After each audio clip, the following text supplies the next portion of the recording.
Hey everybody, welcome back to the Optometry Money Podcast, where we're helping ODs all over the country make better and better decisions around their money, their careers, and their practices. I am your host, Evon Mendrin, certified financial planner and owner of Optometry Wealth Advisors. Thank you so much for listening once again. For those who are returning and for those who are brand new to the podcast, thank you for joining. Today's episode, we have another great guest, Dr. Andy Yaryan. He owns the Yaryan Eye Care Center in Connorsville, Indiana, and he talks all about his experience taking over a practice right out of college, growing it into 3 locations, and all the lessons he's learned going through that experience. And he talks about how important culture is to a practice and how you can evaluate your culture and how he reinforces it with the team. And it was a really fun, great conversation. I think there's something that every business owner, whether optometrist or not, can learn a lot from. So all of the resources he mentioned are in the show notes, and he talked about the coach that helped him take his practice to the next level. Got that information from him, so that'll be in the show notes too. If you have any questions or ideas for future shows or any questions on this show, shoot me an email at Evon, EVON, at optometrywealth.com. Don't forget to subscribe and share with your peers if you like the content we're generating here for you.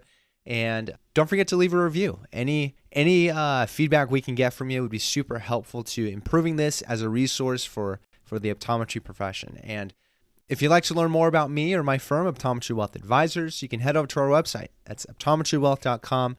You can learn more about the ways we serve optometrists nationwide with all different aspects of their financial planning. And you can also schedule a no-commitment free introduction call, and we can chat about whatever's on your mind and see if we can be a resource for you. So without further ado, here's my conversation with Dr. Andy Yaryan.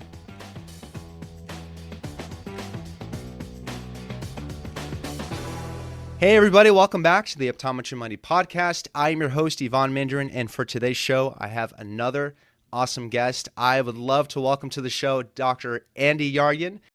Andy, thank you so much for coming on. Absolutely. It's a pleasure. Thank you. Yeah, and I really appreciate you coming on, and I've been looking forward to having you on actually since we connected on LinkedIn. And you posted not too long ago about your own experience in building your business and then adding on other locations, and then also some of the burnout you felt early on, and kind of how you solved that, and then how your practice has affected your life and your time with your family and your community. So I want to dive into how you built your practice, how you thought about adding on other locations, how you think about culture in your practice, because I think there's a lot that optometrists can pull away from lessons you've learned, especially those that are still early on, like the first half of their experience owning a practice. So I think there's a lot we can learn from you. And you are the first guest that I've ever had on that is able to play the bluegrass fiddle, so which I think is awesome. So we're breaking all kinds of new ground here, but cool. I'm excited to dive in. I appreciate you coming on. Yeah, thank you so much for having me. And let's start with a little bit of background. What got you into optometry as your career? Why did you choose optometry? Yeah, it as simple as I can put it, it appealed to me, right? So I thought about medical school and going through that, and I did a lot of job shadowing and a lot of research into that. And it seemed like the primary care physicians and, the surgeon that I job shadowed, they kind of, even back in 2001, 2002, kind of steered me away from primary care, the medicine aspect of it, the medical aspect of it. And so, looked into kind of dentistry and then looked into, some other things. And, I kind of fell into optometry, and I thought, wow, in this profession, you can still be your own boss and you're still an entrepreneur, and you can still do the same thing with chiropractic and dentistry. And that's great. But, I think the tangible aspect of being in optometry, spinning the dials and working the slit lamp and, doing those things kind of appealed to me. So job shadowed some doctors and, checked out the school. And I thought, this did some forecasting, some research, what I could do at the time, and, looked like a great profession. I'm really happy that I went into it. Yeah, and you're from Connorsville, Indiana. You graduated in 2008 from IU. Yep. Where did your career start after college? Where did you go from there?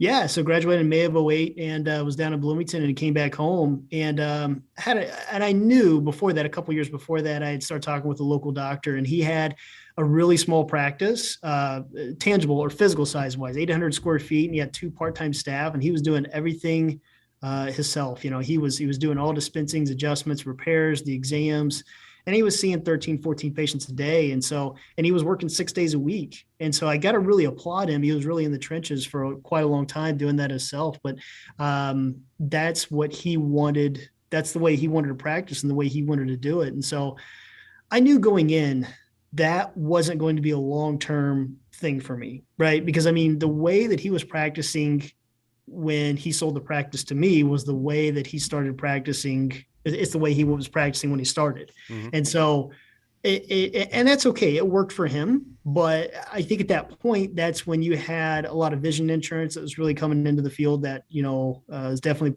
pretty prominent now in most practices. Technological advancements, just the way that optometry was going. And so, but that, when I came back home, that's what I did. We had one exam room. And so I graduated in May of '08 and I'd obviously job shadowed him and kind of worked with him through the summers and whatnot. And then I think it was in October of '08, he came to me and said, well, what do you think? You want to buy the place? And I said, yeah, sure. Why not? And so then January of 2009 came rolling around and, officially bought it. And he was kind enough because obviously I didn't have any money. I had a negative net worth, no tangible assets. I had nothing, I actually, as embarrassing as it sounds, excuse me, I moved back in with my parents for a little bit, right? Because I knew that this is what I wanted to do. And I knew there was a tremendous amount of potential with this practice, but I knew that it was going to take a lot of time, money, and energy to get it where it is. And so what was I going to say? So in January of '09, when I bought the practice, we kind of flipped spaces and I employed him. And, so the business was spitting off pretty good cash flow and doing really, really well. And so, and again, I knew that, okay, I could take the money that I'm making and I can, go buy a house or build a house or do whatever and get on with that portion of my life. But if I did, where is that going to put me, 5 years from now from a business standpoint? And so I thought, I'm not married, I didn't have any kids. And I knew that the building, right? So the limiting factor that I had, and I didn't really know it at the time, but you can really invest in your space and equipment, human capital, or marketing, right? Well, I didn't have a marketing issue because we had a ton of patients. I did have a human capital issue. I needed more people. I needed to train them, but I didn't have anywhere to put them, especially in an 800 square foot office. I mean, there was just no way that we could, put more people into that building. And so then that led us to, I need a new building. And, that was a tough bite to make. But I remember I read an article one time about CVS and they stated that, they won't build a new building outside of eyesight of their old building. So I stood out on the front, of my current building or the building I was in and looked right across the street. And there was a gravel lot, which was adjacent to the busiest intersection in our county. We had two state roads that crossed there and, called the realtor and, talked down on the price and I bought the lot. And then I thought, now I got to build a building. And so no bank, and as sure as no bank is going to be able to give you coming right out of school like that. I didn't have any real assets. Is going to give you a loan that, is going to amount to $650,000, $700,000, $750,000.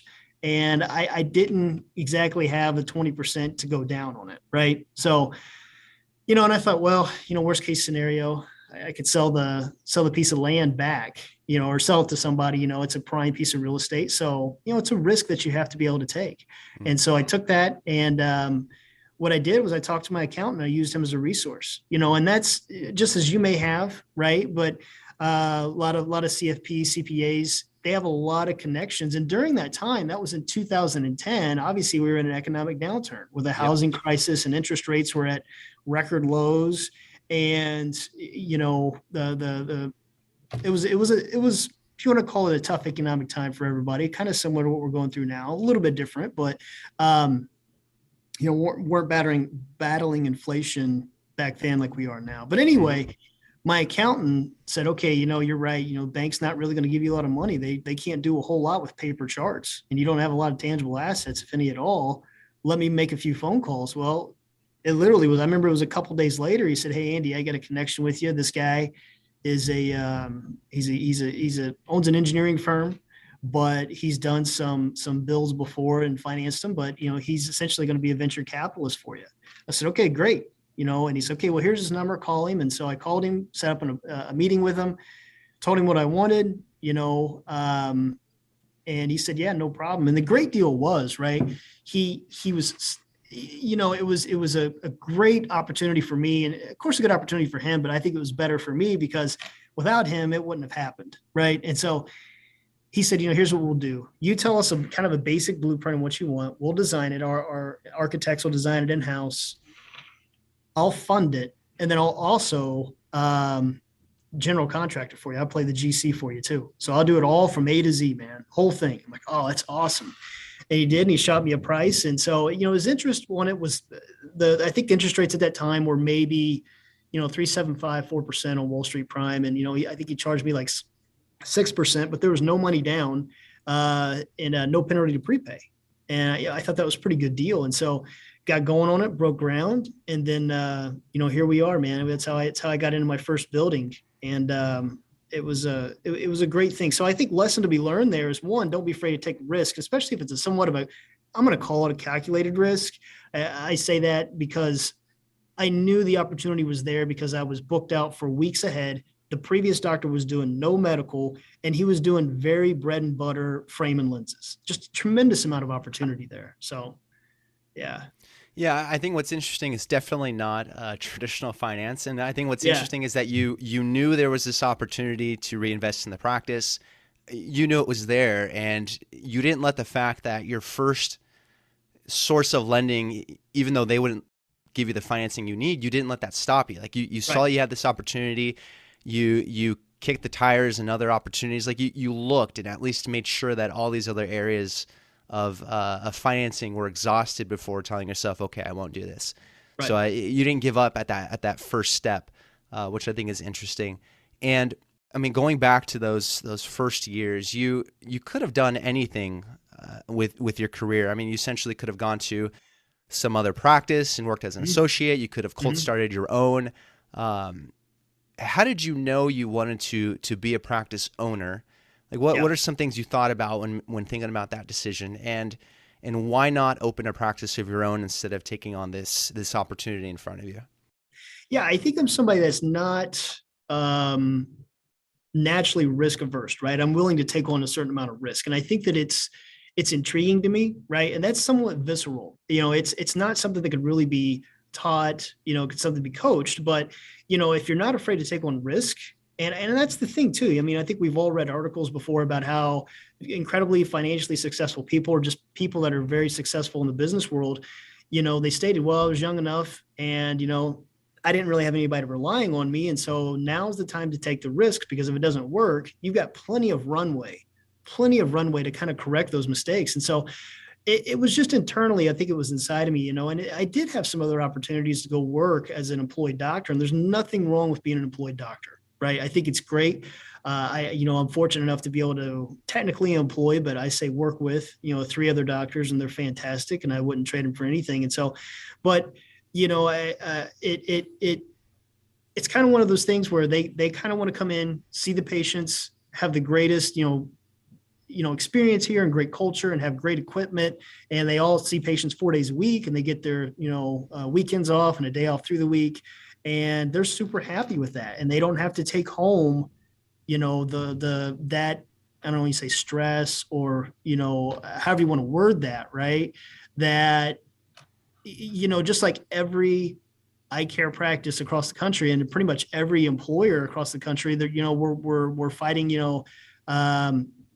inflation. So we're fighting prices there, trying to help there, and obviously increase in wages. And then you're having a, turnover with staff, and those things are going to happen. And that's just the nature of business, of any business, but you've got to be able to take on that risk. But I think that was it. I thought that I had this vision for myself and that where I wanted to be, 10 years after I graduated, 20 years, and what my retirement years, or if you want to call them that, what my later years in life would look like. And I didn't know if that I was going to be able to get there by being an employed doctor. Right. I felt like, you're going to make good money. right? But I was willing personally to take on more risk. And I think that's where being an owner is. And it was a huge amount of risk taking that on. And believe me, there were plenty of times where I would, think, oh my gosh, is this the right thing? What's going to happen? Right? What's plan B or C if this doesn't work out? I guess I can give the building back and I can go work for somebody else and, things will be okay. And that's just kind of the way the mentality that I had. Right. And I still have, you're as an owner, you're taking on risk every single day. Right. Yeah, you mentioned negative net worth. So clearly student loans probably were a big part of your life. Yeah. And I think huge financial weights, we'll call them, like student loans tend to shrink people's perception of how much risk they're willing to take on, especially right out of college, earlier in their careers. But sometimes, like you said, it's the opposite, where you can actually take on more risk earlier in your career because you've got a lot of time to recover from losses, essentially, if that comes to happen. How did student loans factor into these decisions, and how did you plan around them as you're making these decisions? My thought was, okay, if I could get just starting with the building, right, or even going back and starting with owning the business. When, like I said, when I bought the business from the doctor, it's like, okay, I could start cold. I didn't know enough about business. I didn't know enough about insurance. I didn't know enough about anything to come right out of school and start cold. And plus, starting cold, you're going to have a certain amount of capital expenditures that are going to come up that it's not going to happen. And so, I got lucky and got in with the doctor, if you want to call it luck, however you want to word that or view that. But, and it again, like I said, he financed it for me and I just paid him over a certain amount of time, no penalty to prepay, all that. But going back, my mindset was, okay, yeah, I mean, I can make enough money just doing what I'm doing right here for the next X amount of years, and I'm going to pay off my student loans and all this stuff. But what I saw was a huge opportunity, and it was going to have increase in revenue, which is going to be an increase in net income if you manage it right. Right. And so I knew, I'm like, okay, well, if I could build this building, see more patients, provide them more value, and get more new patients, or see them more frequently, or more new patients, I was going to generate more revenue, which would in turn generate more cash flow and more income. And so that's kind of my mentality, right? So people now, this is a big topic. What are you going to do about handling inflation? And you can try to create more margin by reducing cost of goods and running maybe a little bit lighter on your staff so you don't have those costs. Eventually those staff will burn out and look for something different. But in my mind is you just got to generate more revenue. You got to go out and see more patients. You got to provide more value and more service in the marketplace. And you can't do anything about inflation. Nobody can. And you can sit here and try to save and save. I would rather invest and just keep going and growing the practice, but doing so wisely, but there's always going to be those risks, and you're always, from a business standpoint, going to carry some level of debt. And so I knew that. And so I thought, well, I don't think that my practice is going to grow as well as what it could if I go out and take on more personal debt. Meaning, am I going to go out and buy, at the time, $175,000, $200,000 house? Do I need a new car? No, I don't. I'm not saying you got to move back in with your parents, but you might want to consider renting for a while and, try to sock away some money and still living like you're in optometry school. I still drove the same vehicle. In fact, I still have it today, and I still drive it on occasion. I had a 97 Jeep Wrangler. I have a 97 Jeep Wrangler, and I still cruise around in that thing. And I think it just kind of brings me back to reality, right? Driving around in that brings back a lot of memories. But I still lived well below my means. And because I knew I had to say, okay, well, if I was cash flowing, let's just say before my pay, 8,000 a month, 9,000 a month, 10, whatever you want to call it, right? Okay, you got to chop out taxes on that 30%, figuring the whole EBITDA thing, whatever. But I mean, so that leaves you with roughly $5,000 a month, or 4,000, or however you want to look at it, whatever the math comes out to be. But, can I spend that on myself, or do I still live really meager, pay my student loan payment, whatever personal expenses I have, which were minimal, and then take that and put it back into my business? And that's what I did. I thought, man, if I can just delayed gratification, have a certain amount of financial discipline, it will reap its rewards. And it has. And it's been a great thing. And I think that's part of it. You got to be incredibly financially disciplined. Yeah, I love that focus on, first of all, knowing your personal finances and knowing what you need to live on, and how you can stay as lean as you need. Yep. Everyone's lifestyle is a little bit different. Some people have families. Yeah. You need to have a reasonable lifestyle, but knowing what's going on with your personal finances is key. I think whether it's a cold start or whether you're buying into an established practice, because there's always uncertainty with practice ownership or business ownership in general. There's always that uncertainty, and I love your focus on that long-term perspective. Yeah. Because in any investment, there's always uncertainty in the short term. I mean, that's the risk of investing in general, whether it's investing in mutual funds or ETFs, in a 401k account, whether it's investing in a practice or a business, even more so in a private business or practice. There's always that short-term uncertainty. You don't know what's going to happen.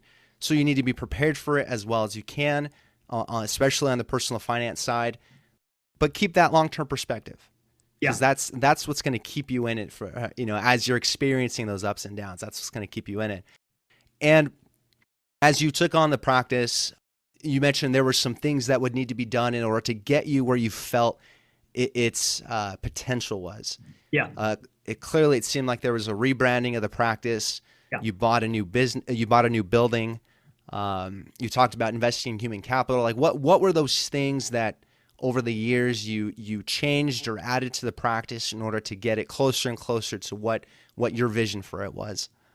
Yeah. So, start building the practice of the building. I went from 800 square feet to 3,100 square feet. And one tip I would give somebody, if you're going to build a building, if you can, it depends on your geographic location, put a basement underneath of it. So essentially getting a 6,200 square foot building, and a basement is really cheap. And, I'm setting right now, if you want to call it our basement, I call it our lower level, but, and so we finished out, this room and made it a conference room. And so we've got, projector, and we call it kind of a training room where we bring staff in, and we have all team meetings here and, things like that. And then we have some other offices down and everything. But, I think that, so I moved in, so I built the building in 2011, got moved in January 2012, and we had our greatest year ever in January, in 2012. And the thing that I realized though was I was almost right back mentally. I was doing the same thing as I was across the street. I was just doing more of it, right? So, we had, I want to think, quick math in my head. In 1 year, we grew by 40%, which was amazing. But I was still working 6 days a week, and everything still revolved around me. And I think literally that year and the next year, I took maybe, I think there's something like 10 holidays in a year. And I think those 10 holidays were my vacation. That was it, and that's not a real life to live. And I was incredibly busy, and we were really growing. We had a tremendous amount of new patients, right? And new patients are the number one statistic that I focus on, but we could talk about that later. But so I thought, my gosh, am I really going to be able to keep this up 6 days a week for the next 25, 30 years? No way. This is a marathon and not a sprint.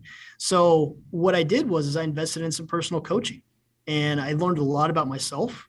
It really changed my mindset on money, because I think the majority of people, especially the majority of optometrists, grew up blue collar, right? And we were taught to trade time for money. And really you needed to trade value for money, right? You need to bring more value to the marketplace. And so what I did was I, hired the first doctor to come join the practice. And I was very fortunate to have actually a classmate of mine come join me. And he worked with me for 7 years. And, he moved back home closer to his family, which is great, super happy for him. But, then once that started, I created more capacity, right? Started creating more capacity.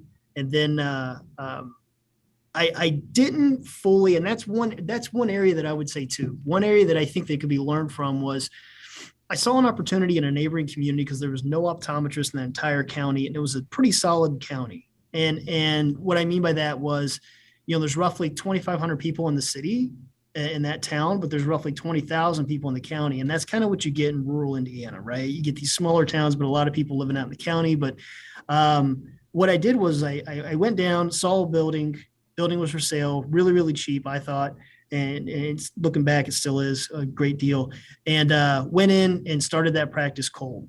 And, had one exam room, put up some dispensary boards, kept it really, really cheap. I didn't knock out a lot of walls, put new carpet in, threw up some paint. and bought some equipment and, there we go. And I was down there. I think we were down there for maybe starting off a day and a half per week seeing patients. And the one thing that I should have done before we started that up was maximize what I had in my primary office. I felt like that I had at the time, but really looking back, I didn't maximize. I didn't squeeze all the juice out of the lemon, so to speak, right? I kind of got ahead of myself a little bit. I was still cash flowing really well, and even the new cold start, it was cash flowing positive after roughly, I think it was 120 days. Now I wasn't making a lot of money, but I mean, it was still paying the bills, and it was,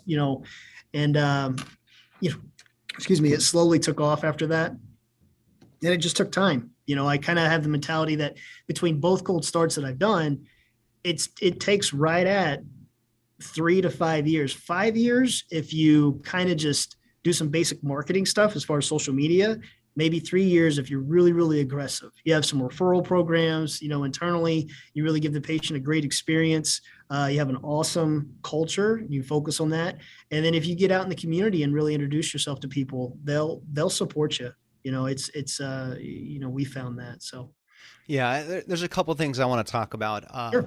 Number one, this is something you wrote about too, is just the burnout you were feeling and trading your time for money, working 6 days a week, no vacations or no holidays. I mean, it seemed like you were going through something brutal in that stretch of the business, and then you brought on that other doctor. Yeah.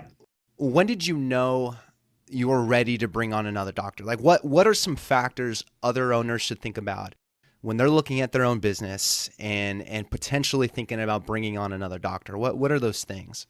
Yeah, I think the number one thing for me was my new patient numbers. I was looking at that as a new doctor. It was a single doctor practice. We were averaging, I think, 110 new patients per month. Okay. And to clarify a few things, I've, kind of mentioned it to some people. They say, well, I want the high paying new patients. Well, okay. But, I think all new patients or all patients should be treated equally. But I think one caveat to throw out is sometimes I've heard doctors say, well, you could do that in your community, but I wouldn't be able to do that in mine. You've had that. Well, I think that if I can do it in my communities that I serve, and I'm not putting any of my community members down, but those people, you could do it in your community. And the reason I say that is my median household income in all three communities is roughly $32,000, and our poverty rate is 27%. Wow. So I think that, when I hear the doctors say that, it's like, that's an excuse. I think you just gotta be creative and not competitive, and you have to have an open mindset and be coachable, and you're going to have to work a little harder. But, I think when I found out when do I need to hire another doctor, I was looking at those new patient numbers, and it was like, oh my gosh, we're getting all these new patients in, and plus we got our established patient base, and our recall rate was still right around 60-65%, a little bit on the lower end, but still not too bad at the time, considering I wasn't focusing very heavily on marketing. And then I would look, and I was consistently booked out, a week to 2 weeks year round. And that's not really that good of a thing. And the reason being is people today want instant satisfaction. I think 15, 20 years ago, they may have waited a couple, 2 or 3 weeks, but Amazon has created a mindset where you can click a button and you can have something delivered to your house probably the same day. Yeah. And that is spilling over into other areas of the economy. And it's the same thing with eye care, right? And so it's like we have spots that are able to get patients in the same day, new patients in the same day, and, so on and so forth. But I think that's what I looked at. I thought, man, when am I going to be able to take a vacation? When am I going to be able to take a break? And the thing is, too, I said, well, if I take a vacation, I could have, I would have been okay. But in my mind, I was like, geez, then I still got to pay people to be here because I need dispensings and adjustments and repairs and things like that. And, we still got to schedule patients. We can't shut the office down. So, it's costing me not only to go on vacation, but also to keep the business and the building up and running. And so I thought, I'm going to go ahead and do it. I'm going to go ahead and get a doctor hired.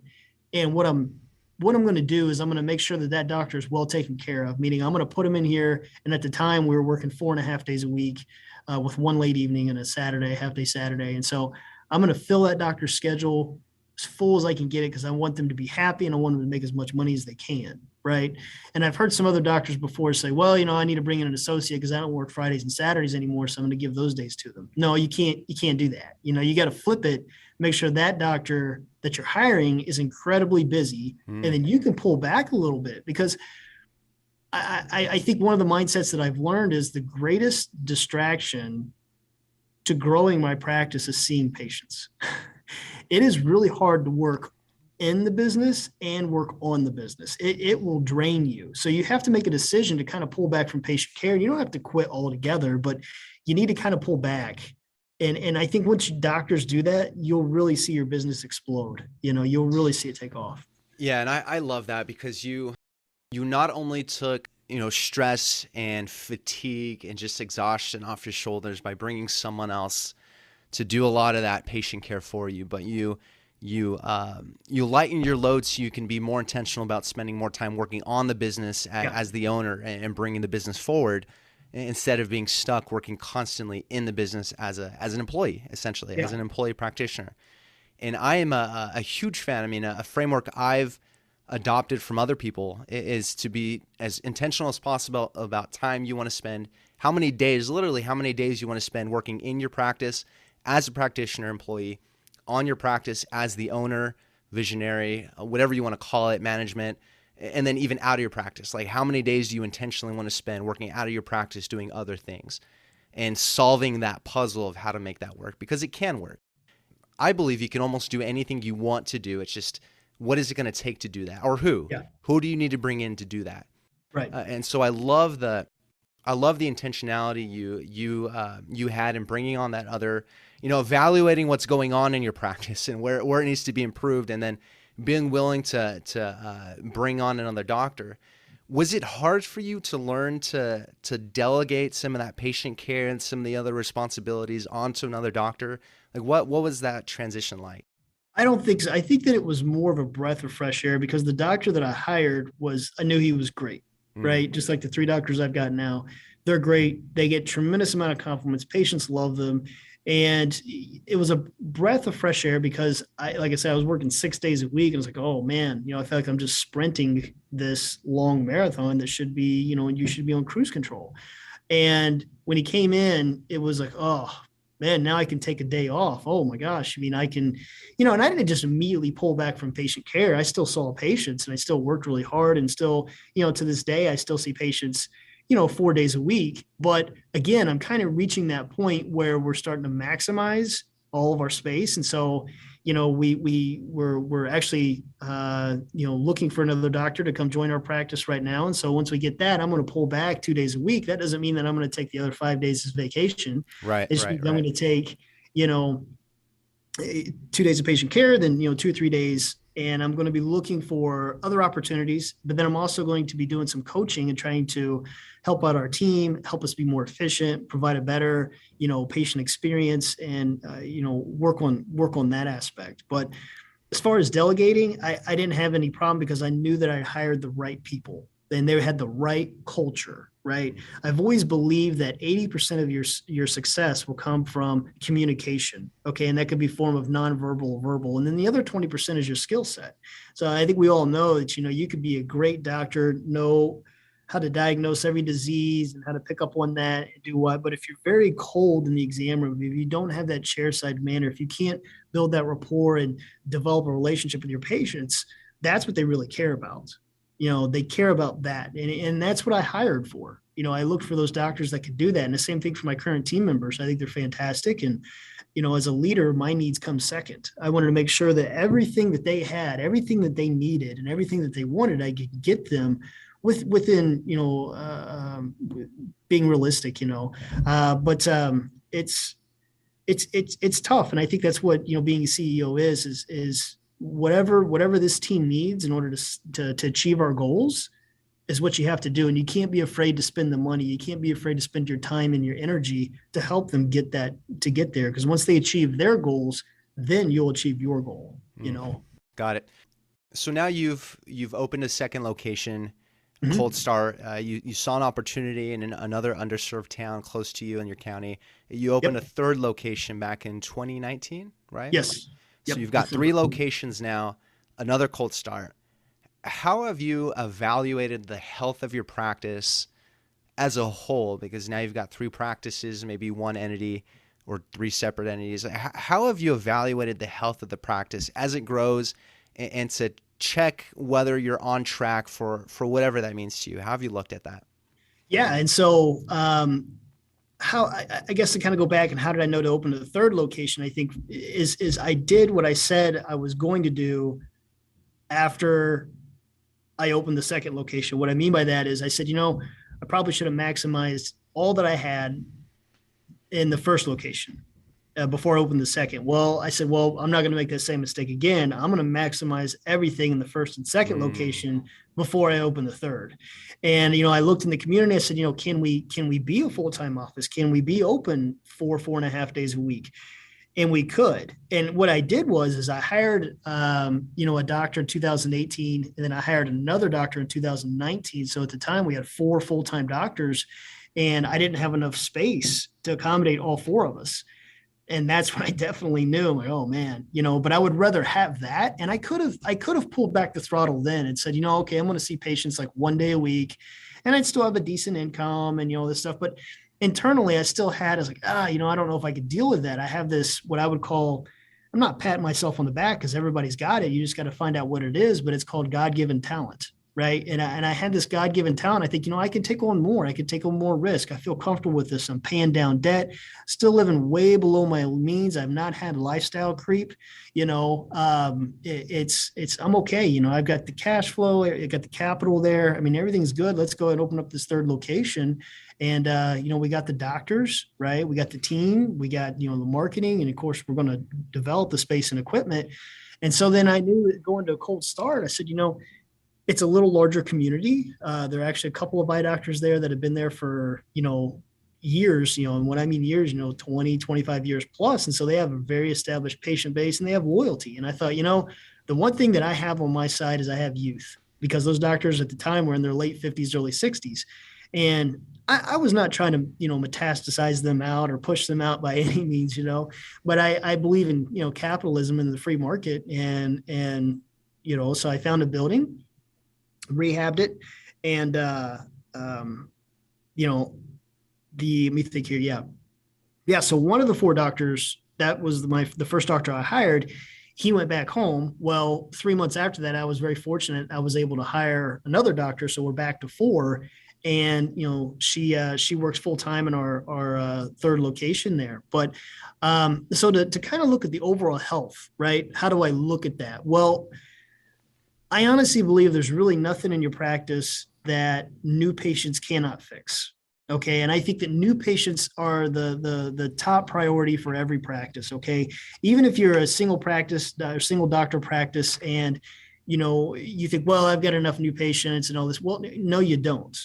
I've been taught by a coach that I've got that new patients are the lifeblood of your practice. And if you pull the blood out of it, well, the practice is going to die. And so if you keep injecting new patients into it, it's going to continue to grow. And the other thing is some doctors, may think, well, I don't want to grow. Well, okay, but your patients you're going to lose some by attrition. They may go somewhere else. They move, and they typically, your patient base ages with you. And, as you move through life and your career, some of those patients, unfortunately, are going to pass away. We hope that's a very small percentage, but it does happen. And so we focus very hard on new patients. And we do that by, referral programs. We have certain trainings that we do internally to try to generate new patients and generate those referrals.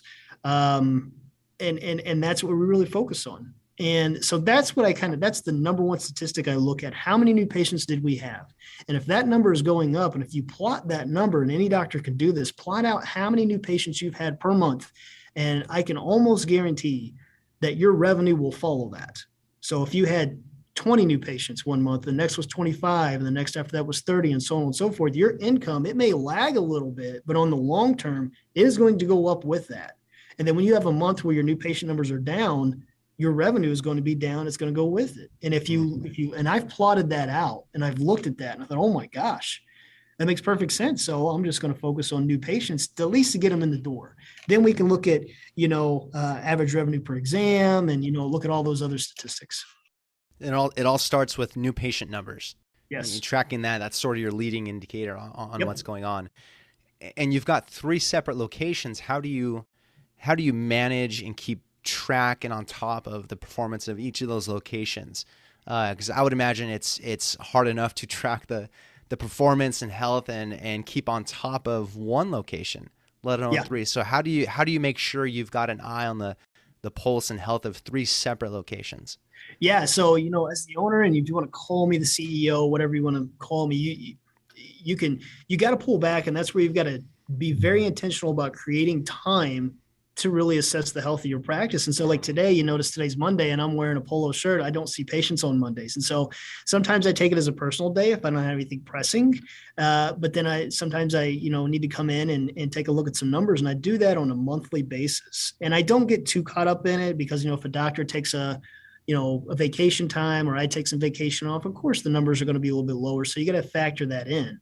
But, I using software, right? So I think technology has made things so much easier, especially with, cloud-based systems, and you could be anywhere at any time and pull that data. And so we use, of course, OfficeMate and then Edge Pro, and you could break those down to location, and it brings down so many statistics for you. And sometimes it's data overload, right? And so you got to kind of filter through what really applies to you. But I think the grand scheme of things, that's where those new patients, and then I look at what's called average revenue per new patient, and you can determine so much per that. And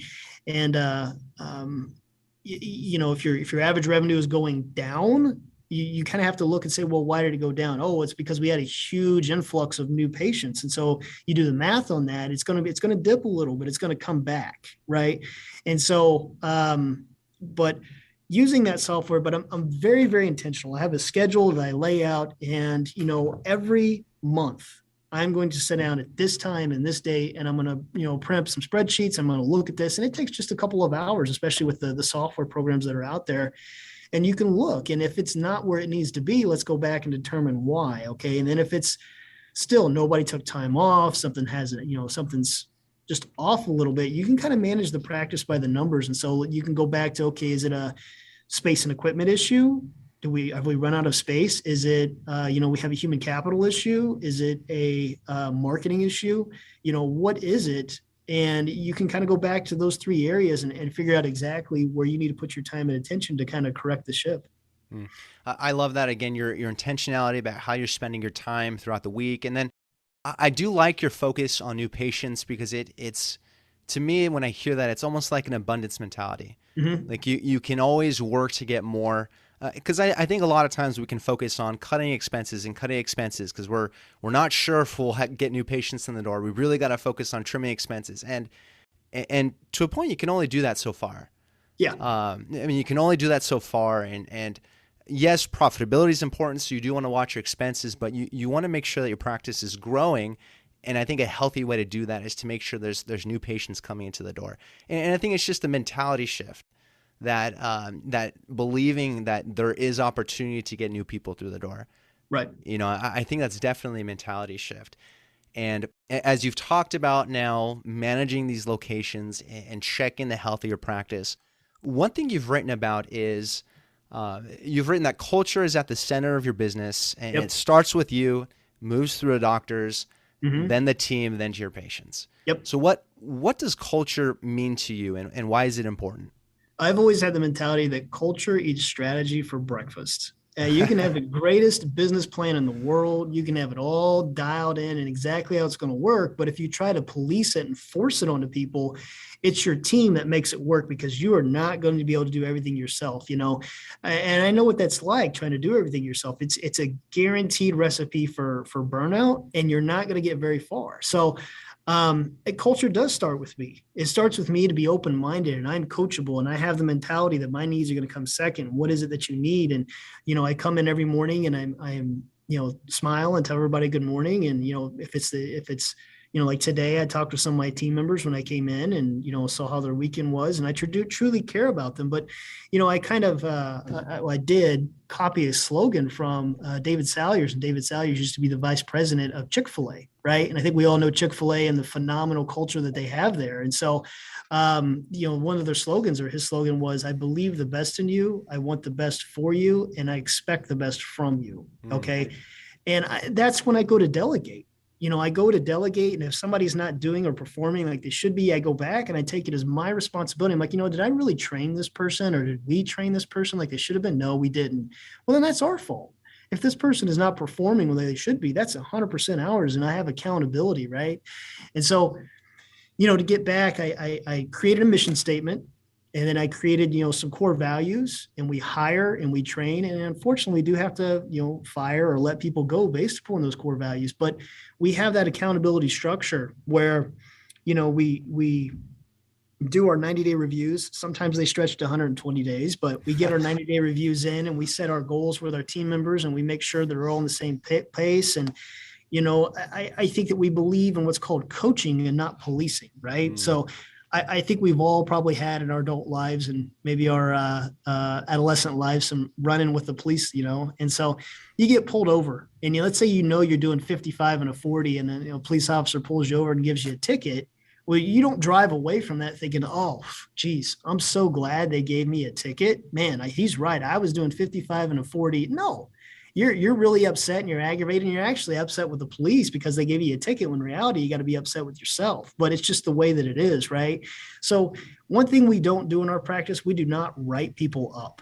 That's not going to get them to perform. That's not going to make them feel better. Now, we do have conversations, and, we do document those conversations, but we have those conversations because we want the best for our team members. And if they're not meeting expectations, we go back in, we review those expectations, and we feel they just need some more coaching. And if it's not something that they want to do, then this may not be the place for you, because we're not gonna pull back our expectations just because somebody can't meet them. We have to find people that are going to do that. But I truly do want the best for the team. And I truly do believe the best in them. And I think it starts with that. So how do you even begin to, because I feel like for a lot of people, culture can feel like this ambiguous thing that everyone needs, everyone talks about, but what is culture? How do you even begin to sit down and evaluate your own culture in your practice? And then how do you reinforce it once you've established whatever that means to you in your mind? Yeah, I think you have to listen, and I think you have to take some time, because as doctors, we spend all day in the exam room, right? And we're bouncing from exam room to exam room, and you have no idea what's being said at your front desk or on the phones or over in your eyewear department or anywhere outside until a patient has a complaint. And then by then it's too late. Right. Because if one patient is complaining, there are 4 more behind them that are probably just didn't want to say anything, and they just left your practice, so you have to take some time, and you have to kind of go listen, if you want to call it behind the scenes, right? You kind of stay in the shadows, and you just listen to the way things are being handled. And you have to have a yes mentality, and you have to, make sure that your team understands that. And so, you can get on some social media platforms, and, no shows are real. They're part of the business, right? We'll use that as an example when it comes to culture. And so we could easily say, Mr. Smith, you've had 4 no-shows in the last 2 years. Unfortunately, we can't provide care for you anymore. We're going to ask you to go somewhere else. Okay. Well, that's not what we do, right? So what we do is when Mr. Smith calls, we would simply say, take a look, ask, when was the last time you were in our office? What's your name? Great. And in the chart, we'll just put in, why don't we just see this patient on a call-in basis only? And so what that means is, Mr. Smith, absolutely, we'll be happy to see you. I tell you what, it looks like you've maybe not been able to make your last several appointments, and we understand that life gets in the way. Why don't you actually just give us a call on the day you have availability, and we'll see if we have availability, and we'll just get you in the same day. How does that sound? Oh, that sounds great. You're right. I missed the last few. That's the difference, right? You can police it and say, we can't see anymore. And that patient's not going to have very good things to say about you, because they think, well, you don't understand my situation. Right.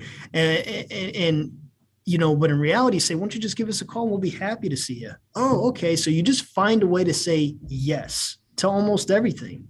And I think that, going back to a mission statement, and setting those core values, I think, and holding people to them, but you do have to want the best for those people, right? And you have to come in with a positive mindset. and you have to come in and you have to genuinely show that you care about your team, and you have to get them to buy into the core values, and then get them to buy into why you're setting these goals and what it means for them and how they can, contribute to those goals. And it's a team effort, but I think showing that you really care about your team and really want the best for them, and just show them some appreciation goes a long way. And how do you, over time, like reinforce the values and the culture that you've built? I mean, is it regular team meetings? Is it team outings? Mm-hmm. What does that look like for you, especially across 3 locations? I mean, what does that Absolutely. look like for you? Yeah. And so we have some staff that travel between locations, so nobody's not really out there on their own, right? Gotcha. We want to make sure they feel like they're part of the community. So there's that. And then I don't get over to our Rushville location or a whole lot, but I make it a point to get over there at least every 6 weeks, 4 to 6 weeks, but we have team outings. So we actually have a culture committee, and we have certain, any team member could be part of it. And we meet, we have a culture calendar, and on this calendar, we have team events planned. And we have birthdays on this calendar, and we're going to celebrate birthdays, and we're going to celebrate wins, and we're going to celebrate, if somebody has a personal milestone in their life, like they've bought a house or they've done something, we'll celebrate that internally and really try to make them feel good about that accomplishment. But back to the culture committee, what I did was I said, here's what I'm going to do. I'm going to give my team some money. I'm going to give them. And this year I gave them, I think, $5,000. And I said, listen, you do what you want with that. We can give some swag. We can go to baseball games. We can go to basketball games. We can do these outings. We could throw barbecues. We could do, whatever it is. But I want to make sure that we're intentional and we have it on a schedule, and where everybody knows what we're doing and when we're doing it. And, we want everybody to show up and participate in that. But I think to really instill that culture, it comes from a doctor, it comes from the owner, and you have to live by those core values. You have to really, truly believe. And if you lead by example, the rest of your team will see that, right? And if you show that you care about them and you want them to succeed, that means the world to them. So I think I can just imagine what that looks like if you're talking about the values and the and what you want to see happen and how you want people to show up in your practice, but then they're looking at you and you're not actually living out those values and you're not sticking to it yourself. I can imagine what that does for the team morale and how much they're going to stick to that culture. And I can definitely see how that affects it. And one thing you've written about as well is that just the way that the practice and all the changes that you've made, how that's positively affected you and your life. Your ability to spend time with your family and your patients, and how it's positively affected other doctors in your community. And you don't have to go very far. I mean, you mentioned there's some groups out there you can find where the outlook for private practice, especially ownership, is not great. And you can find a lot of reasons pretty quickly why you shouldn't own private practice. Mm-hmm. So how has owning private practice and been involved in private practice, how has that affected your life? It has, really opened the door for me. And I really believe in an abundance mindset, kind of like I've alluded to throughout this talk. And so it's definitely allowed me to have, more time and have more flexibility with my family and, to be able to go do certain things. So I don't want to explain it. Being a private practitioner, because you're right, private equity is out there and they're gobbling up all these practices, and you have to look at that. Why are they buying all of these practices? Why are they going through that? And it's a really easy exit strategy for doctors, and that's okay. There's nothing wrong with that. But you want to put yourself in a position to where you want to sell your practice and you're not forced to sell your practice when you go to private equity. And I'm not knocking private equity. I mean, there's a lot of pluses and, I'm sure there's some minuses to it too. And I think, most practices at this point have probably either been contacted by them or, they're probably going to be contacted by them. And there's nothing wrong with kicking the tires and just seeing what's out there for you. But I think that what you have to determine is what your purpose is and where you place yourself within your community, right? So I make it a point to donate a certain amount of time and money and energy back to my community. I serve on several boards, and, it's a great thing to have the possibility to be able to write a check for, thousands of dollars in order to be able to benefit your community that you're part of. These people are coming to give you service, or you provide service to them, and, give you their money essentially. But you want to take that and you want to contribute back to the community. And I think private practice has allowed me to do that. I don't know that I would have that financial opportunity to be able to contribute and create that, that fabric of being connected within the community if I weren't, if I were an employed doctor. And again, I'm not saying anything bad. I'm sure there are a lot of employed doctors that are out there donating their time, money, and energy. And I think that's great. But I think you have a larger capacity to do it when you're a private practitioner, when you own your own business. But you can't listen to the naysayers. If you even just turn on the news, the sky is falling, and you cannot you cannot have that mentality, and, people say, oh, private practice is dying and it's this and it's that. And it's not. It's dying for them, but it's not going to die for me. And it's not going to die for those that believe in yourself and are willing to take on some calculated risk. And you could do it, but you got to have it. It's got to be internal. You've got to want it bad enough. And that I could sit here and say that all day long, but when you really get into the thick of things and things get tough, you just got to be creative and know that you're going to have to operate off of some faith and not fear, and get through it. And you'll make it. If you're that intentional about surviving, you'll do great. Yeah, I love that. And I hear that consistently in all these conversations I'm having with optometrists, private practice owners. Private practice is not dead, and it's not dying. But listening to your story, like it took work. I mean, you worked a lot, and you experienced, all those things you experienced, and you had to think creatively and taking calculated risks and how to improve the practice. And so it takes a lot of work, and it takes sacrifice and time. It does take time, but private practice is not dying by all indications, by all the conversations I'm having. They're saying the same things you are, Andy. And I love that. So you basically bought the practice, a year out of college? Yeah, like 6 months. Right. So I graduated in May 08, in January of 09. It was mine. So it was at 8 months. Yeah. So what was basically your first job out of college? You ended up buying the practice 6 months later. Here we are a decade or more later. And what has surprised you through all that experience? I think on the positive side, I think what surprised me is the growth and the support that I've had from the communities that we serve. I'm very, very thankful for that.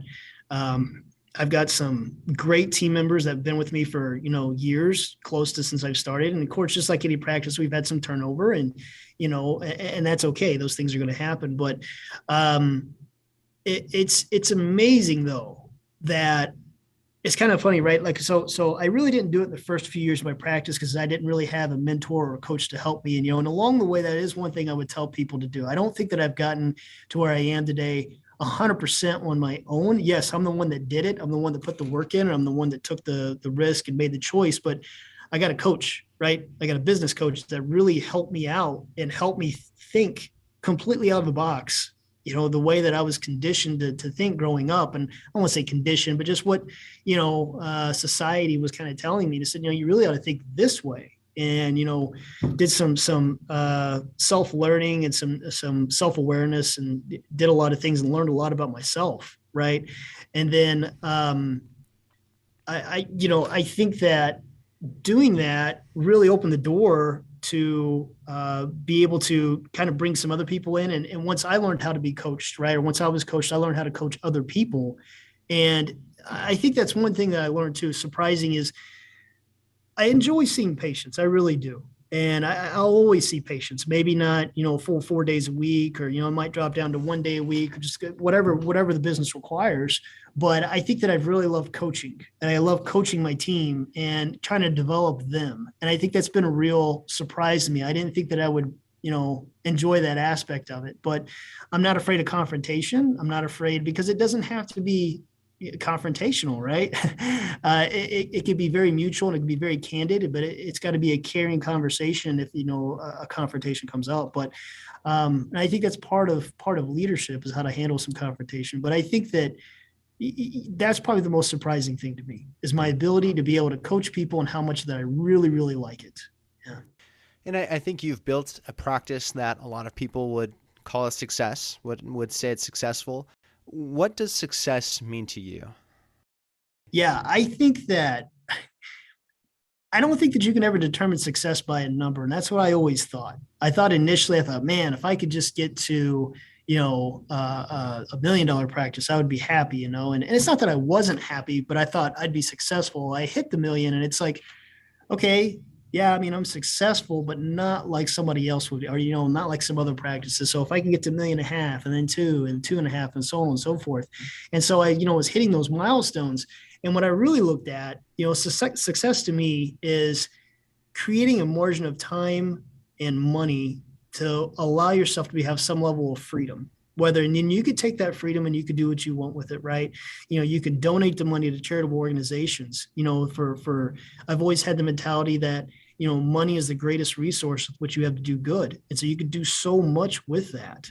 And if you're not in a position to be able to donate that money, it's really hard to see the value of money, right? But once you make that first donation and you create an endowment in your community, and then, you continue to donate to that every month. And then, a year or two later, it starts to donate out or, pay out, and you start to see the impact of those grants that are going into the community, right?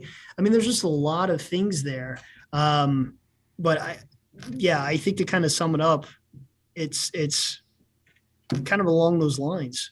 Yeah, I love that. And I see this in my work because I'm talking with people about their money all the time, but I fully embrace that idea that money is just a tool. And I also embrace the idea that your business is a tool. For me, it's your business is there to serve you, not the other way around. You're not there to slave away your life to the practice. Right. And I fully acknowledge in early years of building a business, it does take a lot of time and effort and energy, and a lot goes into that. But just listening to your story, like you've figured that out in a really intentional way. And as soon as you had the opportunities, you've started to change things in the practice so that it fits around your lifestyle. And it's providing you more time so that you can then do these other things that are more important to you. So I love that. I love your definition of success, and I've loved the story so far. As we wrap up, where can people find you, follow you, get to know more about what you're doing? Yeah, so I'm on Instagram. It's just andy.yaryan. Pretty easy to find me. And then, I'm also on Facebook. And so just under Andy Yaryan. And of course, we got Yaryan Eye Care Center. And so, feel free to follow us. And if you want to reach out to me personally, you can certainly send me a personal message or a DM through Facebook. I'll be happy to reply and try to give you my input and try to hopefully help you out and give you some direction. Awesome. Yeah. And I really appreciate you coming on again. I love the conversation, and everything we talked about, I'll put in the show notes today. And of course, for the listener, reach out to Andy or I about anything that we talked about today. Yeah. And we'll wrap up the show. And in the meantime, we'll thank you, listener, for listening to today's episode, and we'll catch you on the next episode. Take care. Want more resources to help master your money? Check out the Education Hub on Evon's website at optometrywealth.com. Evon Mendrin is a certified financial planner and owner of Optometry Wealth Advisors, a California registered investment advisor. All opinions of Evon and his guests are their own. This show is for informational purposes only and should not be relied on for specific investment, legal, tax, or other decisions. Clients of OWA may own securities mentioned on this show.